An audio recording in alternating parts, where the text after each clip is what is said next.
कम समय में। महाभारत का युद्ध समाप्त हुआ। महाराज युधिष्ठिर हस्तिनापुर के राजा हो गए। रात्रि में उन्होंने स्वप्न देखा। बोले सिर कटे प्राणी पीछा कर रहा है, स्वप्न में देखा। सवेरा हुआ, द्वारकापुरी गए। कहा हे द्वारिकानाथ, रात्रि में मैंने स्वप्न देखा तो सिर कटे प्राणी को देखा, महिलाओं को रोते चिल्लाते देखा, बच्चों को बिलखते हुए देखा। ये क्या है? श्री कृष्ण ने कहा भैया दुर्योधन, आपको पाप लग गया है। कहा कैसा पाप? बोले महाभारत में इतने प्राणी की हत्या हुई, रक्तपात हुआ, जिसका पाप लग गया। याद था।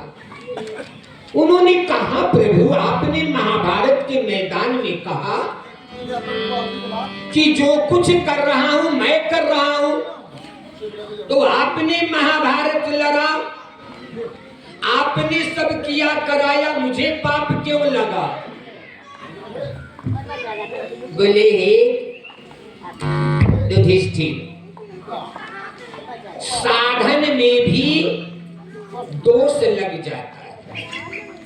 साधन में जैसे कोई हथियार से आप कोई चीज काटे तो उसमें भी वो लग जाता है।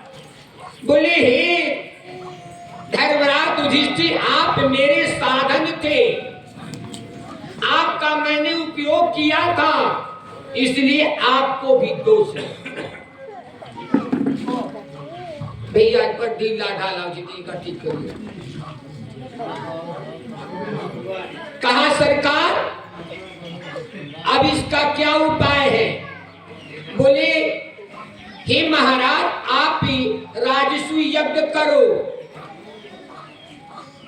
और उस यज्ञ में जितने ब्राह्मण देवता संत मुनि महात्मा देवता जितने हैं सबको निमंत्रण दिलाओ और हम एक पंचमुखी शंख रख देंगे, और जब आप पाप से मुक्त हो जाओगे तो अपने आप यह पंचमुखी शंख 5 बार बज जाएगा, लेकिन अखंड बजेगा, खंड नहीं। अब विचार करें, 33 करोड़ देवता, 56 करोड़ जदुवंशी, 84,000 संत ऋषि मुनि महर्षि, 12,000 ब्राह्मण, ये सब इकट्ठे हो गए और जितने मन चाहा भोजन था सबने भोजन कर लिया, लेकिन एक बार भी शंख घंटा बजाए। धर्मराज युधिष्ठिर जी ने कहा महाराज हे द्वारिकानाथ, अब तो अनर्थ हो गया। हम और आप जानते थे कि मुझे पाप लग गया है। अब तो पूरे पृथ्वी पर, पूरे ब्रह्मांड में ये चर्चा हो गई कि धर्मराज युधिष्ठिर को पाप लगा है, और यज्ञ में जब स्वतः पंचमुखी शंख अखंड बज जाएगा तो पाप मुक्त हो जाएगा। एक बार भी नहीं बजा, अब तो मेरी जग हसाई होगी। अब क्या? द्वारिकानाथ ने कहा कि सभी संत महात्मा आ गए? बोले हाँ आ गए। बोले कि नहीं कुछ बचे हैं? तो धर्मराज युधिष्ठिर ने कहा महाराज मेरी समझ में तो सब आ गए, अगर कोई आपके नजर में बचे हैं तो बता दिया जाए, बुलवा लिया जाए उनको। कहा काशी में जगह नहीं बताया कौन घाट उठा। कहा काशी नगरी में एक सुदर्शन महाराज हैं, आप उनको बुला लाइए। भीम जी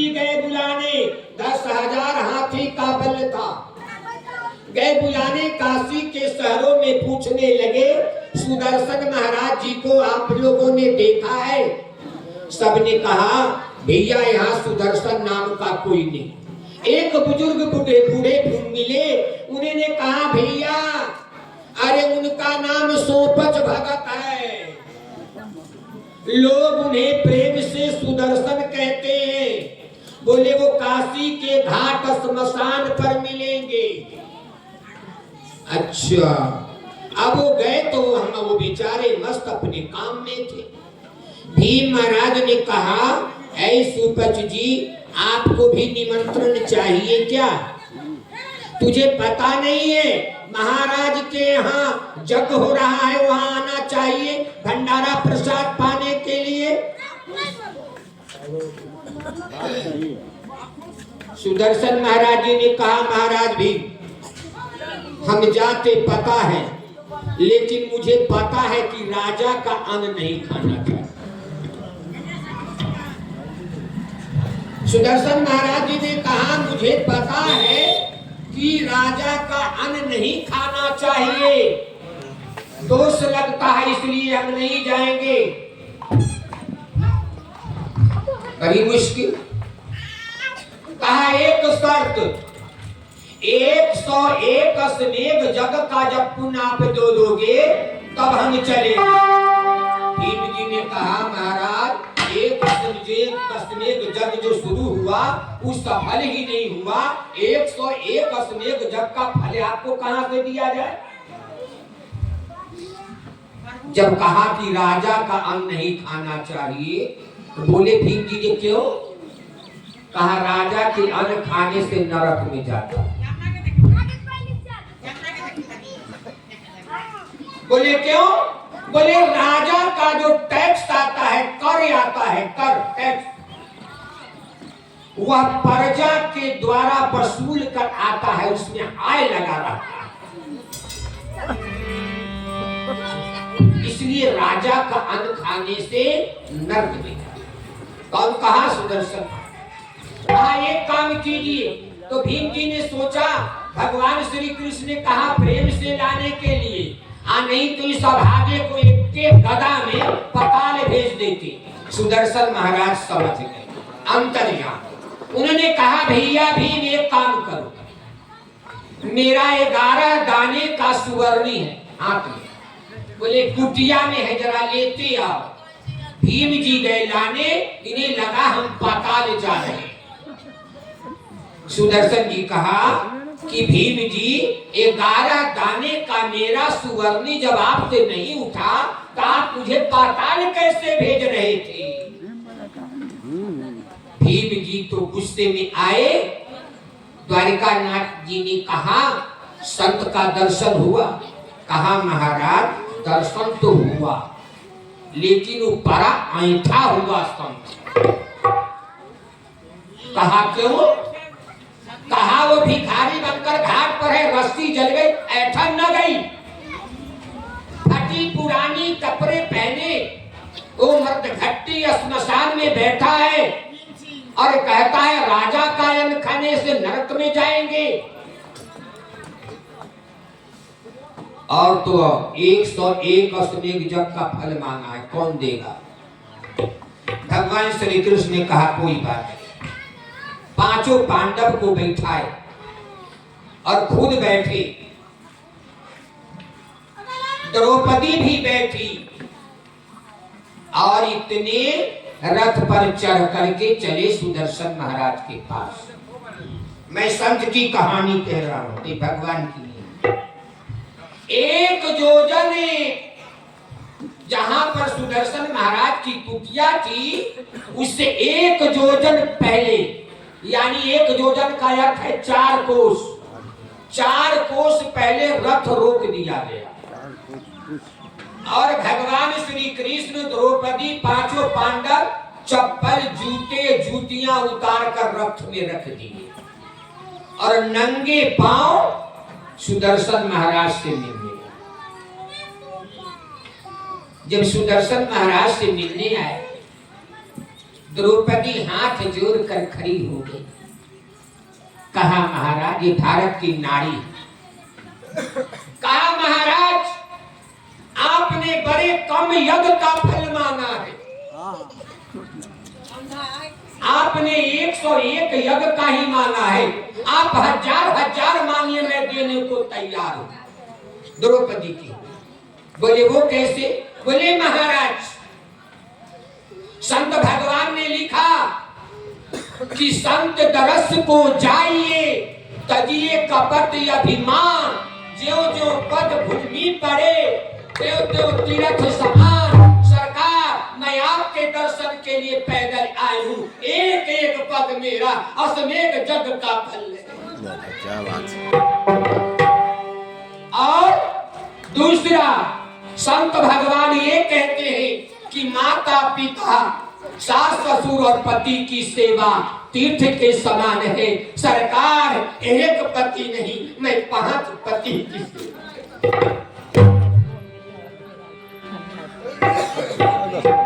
अब तो महाराज रथ में बैठ कर आए। भगवान कृष्ण ने कहा जो महात्मा इतने उत्तम है द्रौपदी इसके लिए भोजन स्पेशल बनना चाहिए। भगवान श्री कृष्ण के निर्देश में द्रौपदी महारानी 56 प्रकार का व्यंजन 56 वस्त्र पहन के बनाई और भगवान श्री कृष्ण नमक चीनी मसाला डलवाने वाले थे।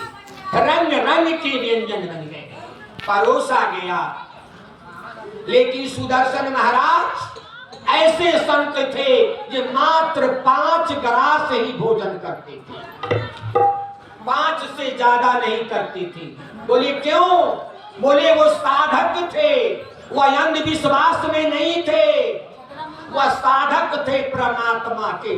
बोले कि अधिक भोजन करने से साधना नहीं होगी, 5 ग्रास भोजन लेते। जब भोजन परोसा गया तो सब में से थोड़ा थोड़ा लेकर और ग्रास को एक तरह एक जगह खिचड़ी बना दिया। द्रौपदी जी के मन में आ गया इतना परिश्रम से इतना स्वादिष्ट भोजन बनाया, संत भगवान अलग अलग स्वाद लेंगे, ये तो आखिर निम्न जाति के ही हैं, स्वाद लेने का हाल क्या जाने। शंख बजा 3 बार लेकिन 5 बार नहीं, और वह भी खंडित हुआ। अब तो अनर्थ हो गया। बोले कि किसी ने अपमान किया है।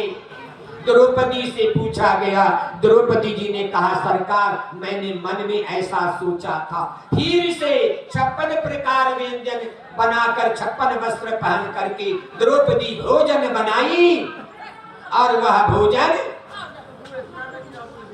सुदर्शन महाराज पाए।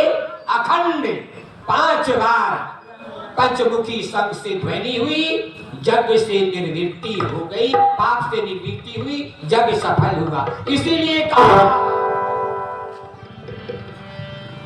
कि हरिजन ऊंचा, हरिजन ऊंचा, हरिजन हरि माने भगवान, जन माने आदमी। सबसे जो भगवान का आदमी है वही ऊंचा है। बोले कौन? आज हमें अपने कर्तव्य से गिर गए हैं, चाहे मेरा काम कोई हो, जाति कोई हो, धर्म भर कोई हो, अगर मुझे संत की वृत्ति आ जाए और परमात्मा में महादेव में सच्चा प्रेम हो जाए, परमात्मा अपनाएंगे। बोले कि हरिजन ऊंचा, हरिजन ऊंचा, हरिजन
श्रद्धा सुमनी दीदी, बीना दीदी, गिरी स्वामी की ओर से 201 रुपए का था। परमात्मा सदा सुखी है। अन्ना पति आओ तो साथी